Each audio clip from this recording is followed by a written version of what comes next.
The Blue Umbrella, Part 5. Binya was in the forest glade where she had first seen the umbrella. No one came there for picnics during the monsoon. The grass was always wet and the pine needles were slippery underfoot. The tall trees shut out the light and poisonous looking mushrooms, orange and purple, sprang up everywhere. But it was a good place for porcupines who seemed to like the mushrooms, and Binya was searching for porcupine quills.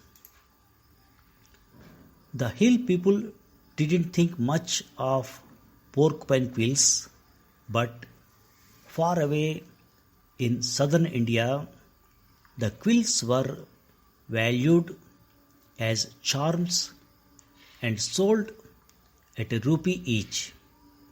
So, Ram Bharosa paid a tenth of a rupee for each quill brought to him, and he in turn sold the quills at a profit to a trader from the plains. Binya had already found 5 quills, and she knew there would be more in the long grass. For once, she had put her umbrella down. She had to put it aside if she was to search the ground thoroughly. It was Rajaram's chance. He had been following Binya for some time, concealing himself behind trees and rocks, creeping closer whenever she became absorbed in her search. He was anxious that she should not see him and be able to recognize him later. He waited until Binya had wandered some distance from the umbrella. Then, running forward at a crouch, he seized the open umbrella and dashed off with it. But Rajaram had very big feet. Binya heard his heavy footsteps and turned just in time to see him as he disappeared between the trees. She cried out, dropped the porcupine quills, and gave chase. Binya was swift and sure-footed, but Rajaram had a long stride. All the same, he made the mistake of running downhill. A long-legged person is much faster going uphill than down. Binya reached the edge of the forest glade in time to see the thief scrambling down the path to the stream. He had closed the umbrella so that it would not hinder his flight. Binya was beginning to gain on the boy. He kept to the path while she simply slid and leapt down the steep hillside. Near the bottom of the hill, the path began to straighten out, and it was here that the long-legged boy began to forge ahead again. Biju was coming home from another direction. He had a bundle of sticks which he had collected for the kitchen fire. As he reached the path, he saw Binya rushing down the hill as though all the mountain spirits in Garhwal were after her. "What is wrong?" he called. Why are you running? Binya paused only to point at the fleeing Rajaram. My umbrella, she cried. He has stolen it. Biju dropped his bundle of sticks and ran after his sister. When he reached her side, he said, I will soon catch him, and went sprinting away over the lush green grass. He was fresh, and he was soon well ahead of Binya and gaining on the thief. Rajaram was crossing the shallow stream when Biju caught up with him.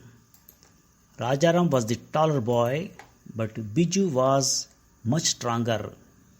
He flung himself at the thief, caught him by the legs, and brought him down in the water. Rajaram got to his feet and tried to drag himself away, but Biju still had him by a leg, and Rajaram overbalanced and came down with a great splash. He had let the umbrella fall.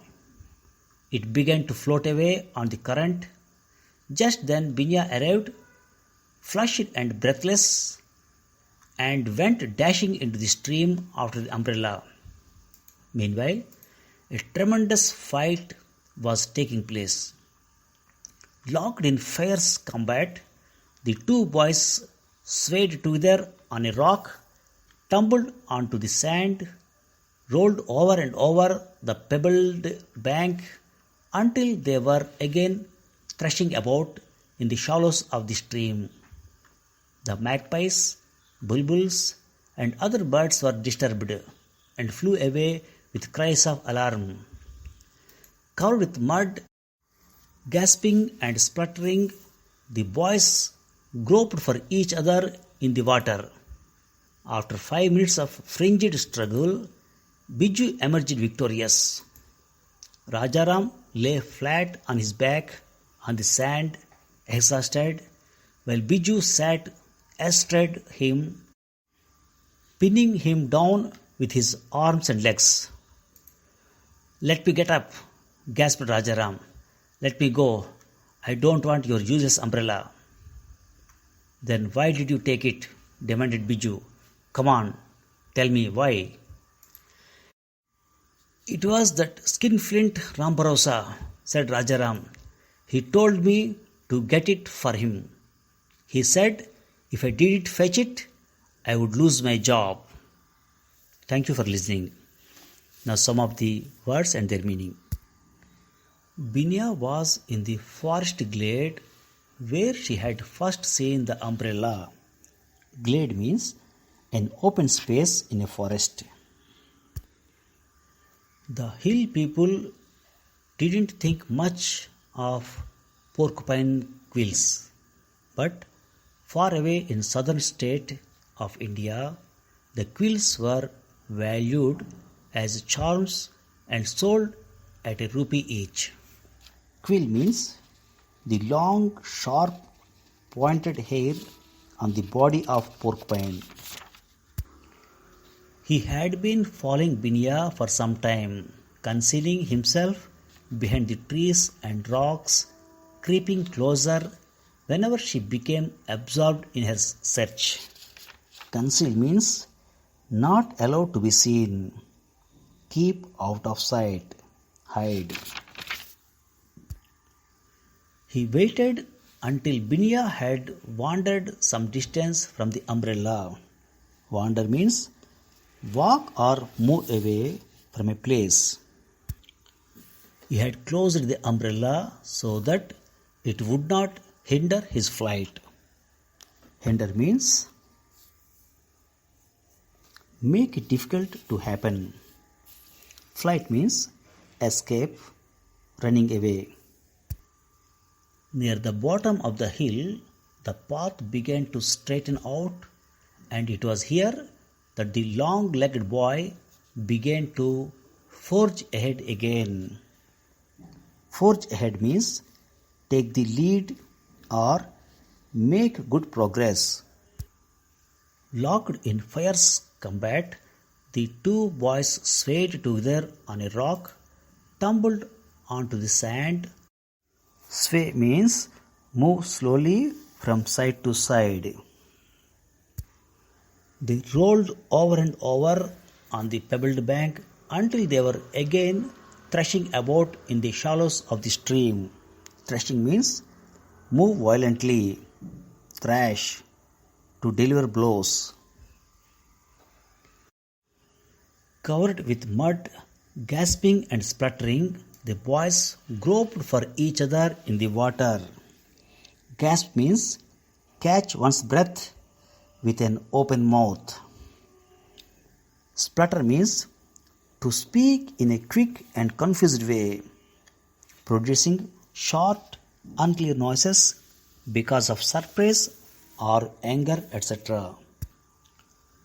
It was that skinflint, Rambarosa, said Rajaram.